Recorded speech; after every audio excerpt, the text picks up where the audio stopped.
ਬਾਬਾ ਜੀ ਆ ਪੈਸੇ ਫੜੋ, ਇਹਦੇ ਵਿੱਚੋਂ ਜਿੰਨੇ ਤੁਹਾਡਾ ਦਿਲ ਕਰਦਾ ਉਹਨੇ ਰੱਖ ਲਓ।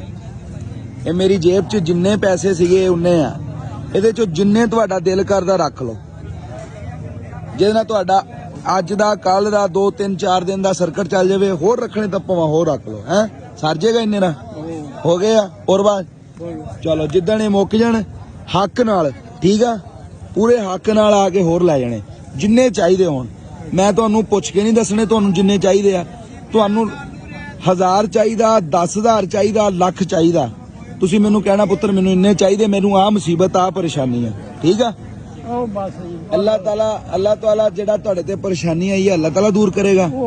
ਹਾਂ ਅੱਲਾਹ ਤਾਲਾ ਨੂੰ ਦੂਰ ਕਰਨੀ। ਪੈਸਿਆਂ ਨਾਲ ਪਰੇਸ਼ਾਨੀ ਦੂਰ ਨਹੀਂ ਹੋ ਸਕਦੀ। ਇਹ ਆ ਕੇ ਥੋੜਾ ਜਿਹਾ ਸੌਖਾਪਨ ਹੋ ਜੂ, ਹੋਊ ਕਿ ਨਾ ਹੋਊ, ਆਸਰਾ ਹੋ ਜੂ ਨਾ ਕੋਈ। ਅੱਲਾਹ ਤਾਲਾ ਟੈਨਸ਼ਨ ਪਰੇਸ਼ਾਨੀ ਦੂਰ ਰੱਬ ਨੇ ਕਰਨੀ। ਹਾਂ ਇਹ ਪੈਸਿਆਂ ਨਾਲ ਉਹਦਾ ਕੋਈ ਤਾਲੁਕ ਨਹੀਂ। ਹਾਂ ਇਹ ਬਸ ਅੱਲਾਹ ਤਾਲਾ ਕੋ ਮੈਂ ਦੁਆ ਕਰਦਾ, ਦਿਲੀ ਦੁਆ। ਮੇਰਾ ਭਰਾ ਵਾ ਤੁਹਾਡਾ ਜਿਹੜਾ ਪੁੱਤਰ ਆ,